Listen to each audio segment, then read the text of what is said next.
Welcome to civils only. जरा सोचिए, एक देश जो दिवालिया होने के बिल्कुल करीब खड़ा है, उसके पास अपने सबसे जरूरी सामान खरीदने तक के पैसे नहीं हैं। जी हाँ, ये कोई कहानी नहीं, बल्कि 1991 में भारत की असली तस्वीर थी। तो आज हम उन्हीं ऐतिहासिक आर्थिक सुधारों की कहानी को समझेंगे, जिन्होंने न सिर्फ भारत को इस भयानक संकट से बाहर निकाला, बल्कि देश की पूरी आर्थिक तकदीर ही बदल कर रख दी। तो आज हम क्या क्या देखने वाले हैं? सबसे पहले हम उस संकट की जड़ तक जाएंगे, आखिर ये नौबत आई ही क्यों। फिर हम देखेंगे कि नई आर्थिक नीति कैसे सामने आई, और फिर इसके जो 3 बड़े पिलर्स थे, उदारीकरण, निजीकरण और वैश्वीकरण, उन्होंने हमारी अर्थव्यवस्था को कैसे एक नई दिशा दी। साथ ही हम वित्तीय और व्यापार सुधारों पर भी एक नजर डालेंगे। तो चलिए सबसे पहले यही समझते हैं, आखिर 1991 में ऐसा क्या हुआ था, हालात इतने खराब कैसे हो गए कि भारत को इतने बड़े और कह सकते हैं साहसिक कदम उठाने पड़े। बात कितनी गंभीर थी, इसका अंदाजा आप इस एक आंकड़े से लगाइए। सिर्फ 15 दिन, जी हां, 1991 में भारत के पास सिर्फ और सिर्फ 15 दिनों के आयात का बिल चुकाने लायक विदेशी मुद्रा बची थी। मतलब पेट्रोल जैसी जरूरी चीजें खरीदने के लिए भी पैसे नहीं थे। देश सच में बिल्कुल दिवालिया होने की कगार पे खड़ा था। अब सवाल ये उठता है कि यह संकट आया कहां से। देखिए, ये कोई एक रात की बात नहीं थी। इसकी जड़ें थीं 1980 के दशक के आर्थिक मैनेजमेंट में। हो क्या रहा था कि सरकार का खर्चा उसकी कमाई से बहुत ज्यादा हो गया था। सोशल सेक्टर पर तो खर्च हो रहा था, जो कि जरूरी भी है, पर उससे कोई फौरन रिटर्न तो आता नहीं। दूसरी तरफ हमारा इंपोर्ट यानी बाहर से सामान मंगाना तो तेजी से बढ़ रहा था, पर एक्सपोर्ट यानी अपना सामान बाहर बेचना, उसमें हम पीछे थे। बस इसी बिगड़ते बैलेंस ने विदेशी मुद्रा का सारा खजाना खाली कर दिया। तो ठीक है, संकट तो बहुत बड़ा था। अब देखते हैं कि भारत ने इस मुश्किल हालात का सामना कैसे किया और इस सबसे बाहर निकलने का रास्ता कैसे खोजा। जब हालात इतने बिगड़ गए तो भारत के पास अंतर्राष्ट्रीय मुद्रा कोष यानी IMF और वर्ल्ड बैंक का दरवाजा खटखटाने के अलावा कोई रास्ता नहीं बचा था। वहां से देश को $7 बिलियन का कर्ज मिला भी, लेकिन ये कोई आसान सौदा नहीं था। ये कर्ज अपने साथ कई बड़ी और कड़ी शर्तें लेकर आया, और इन्हीं शर्तों के चलते नई आर्थिक नीति के 2 बड़े हिस्से बने। एक थे स्थिरीकरण उपाय। इनको आप कह सकते हैं कि ये फर्स्ट एड जैसे थे, शॉर्ट टर्म इलाज, जैसे तुरंत भुगतान का संकट दूर करना और महंगाई को कंट्रोल करना। और दूसरा वो था असली बड़ा बदलाव, संरचनात्मक सुधार। ये लॉन्ग टर्म प्लान थे, जिनका मकसद था अर्थव्यवस्था की पूरी बुनियाद को ही मजबूत बनाना और उसे दुनिया के बाजार में मुकाबले के लिए तैयार करना। तो चलिए अब इन सुधारों के सबसे पहले और सबसे जरूरी पिलर यानी उदारीकरण की बात करते हैं। उदारीकरण, जैसा कि नाम से ही जाहिर है, इसका सीधा सा मतलब था अर्थव्यवस्था को सरकारी कंट्रोल की जकड़न से उदार करना, यानी आजाद करना। और इसका सबसे बड़ा निशाना था वो दशकों पुराना लाइसेंस राज। ये एक ऐसा सिस्टम था जिसने सही मायनों में भारत के इकोनॉमिक ग्रोथ पर ब्रेक लगा रखा था। तो बदलाव क्या हुए? सबसे बड़ा असर दिखा इंडस्ट्रियल सेक्टर पर।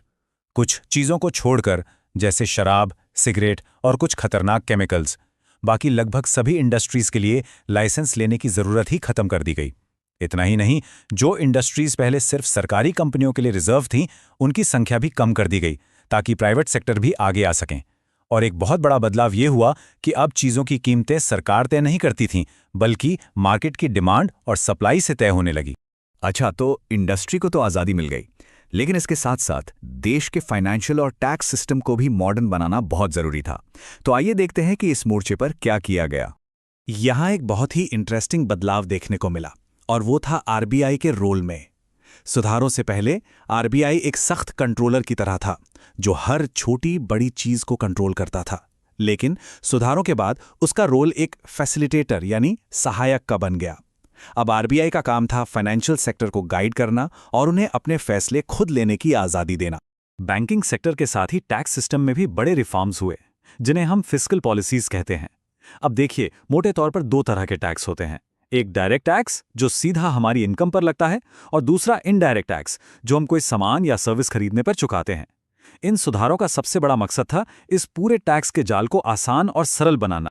और इनडायरेक्ट टैक्स में सुधार का ये जो लंबा सफर था, वो जाकर पूरा हुआ 2016 में, जब GST यानी गुड्स एंड सर्विसेज टैक्स लागू हुआ। इसका स्लोगन ही था, एक राष्ट्र, एक टैक्स, एक बाजार। जिसका मकसद था पूरे देश में टैक्स का एक यूनिफॉर्म सिस्टम बनाना। तो अब तक हमने देश के अंदर के सुधारों की बात की। अब देखते हैं कि भारत ने दुनिया के लिए अपने दरवाजे कैसे खोले, यानी ट्रेड और इन्वेस्टमेंट में क्या रिफॉर्म्स हुए। विदेशी मुद्रा की कमी से जूझने के लिए सरकार ने एक बहुत बड़ा और साहसिक कदम उठाया। वो था रुपए का अवमूल्यन, यानी डीवैल्यूएशन। अब ये क्या होता है? बिल्कुल आसान भाषा में समझें तो सरकार ने जानबूझकर डॉलर के मुकाबले रुपए की वैल्यू कम कर दी। इससे हुआ ये कि विदेशी लोगों के लिए हमारा सामान सस्ता हो गया। नतीजा, हमारा एक्सपोर्ट बढ़ा और देश में डॉलर आने लगे। तो कुल मिलाकर इन ट्रेड रिफॉर्म्स का एक ही मकसद था, उन सभी दीवारों को गिराना जो भारत को ग्लोबल इकोनॉमी से अलग थलग लगती थीं। इसके लिए क्या किया गया? इंपोर्ट पर लगने वाले भारी भरकम टैक्स, जिन्हें टैरिफ कहते हैं, उन्हें कम किया गया। इंपोर्ट के लिए लाइसेंस का झंझट खत्म किया गया और तो और एक्सपोर्ट पर लगने वाली ड्यूटी भी हटा दी गई, ताकि हमारी कंपनियां दुनिया के बाजार में खुलकर कंपटीशन कर सकें। और आखिर में बात करते हैं सरकारी कंपनियों की, यानी पब्लिक सेक्टर अंडरटेकिंग्स या पीएसयूज की। इन सुधारों का उन पर क्या असर हुआ? यह एक बहुत इंटरेस्टिंग पॉइंट है। अक्सर लोगों को लगता है कि सुधारों का मतलब सिर्फ सरकारी कंपनियों को प्राइवेट हाथों में बेचना था, लेकिन ऐसा नहीं है। सरकार ने एक और काम किया। जो कंपनियां अच्छा काम कर रही थीं, उन्हें महारत्न, नवरत्न और लघु रत्न जैसे टैग दिए गए और उन्हें काम करने की ज्यादा आज़ादी दी गई। और इसी पॉलिसी की वजह से इंडियन ऑयल और सेल जैसी कंपनियां आज ग्लोबल लेवल पर मुकाबला कर पा रही हैं। तो इन सब बदलावों के बाद आज हम एक अहम सवाल पर आके खड़े होते हैं कि 1991 के उन ऐतिहासिक सुधारों के इतने सालों बाद आज भारतीय अर्थव्यवस्था दुनिया के मंच पर कहाँ खड़ी है। और इससे भी बड़ा सवाल कि आगे का रास्ता क्या है। ये एक ऐसा सवाल है जिस पर हम सबको सोचना चाहिए। अगर आपको ये वीडियो फायदेमंद लगी तो वीडियो को ज़्यादा से ज़्यादा शेयर करें, लाइक करें और चैनल को सब्सक्राइब करें। और कोई सुझाव हो या टॉपिक सजेस्ट करना हो तो कमेंट ज़रूर करें। धन्यवाद।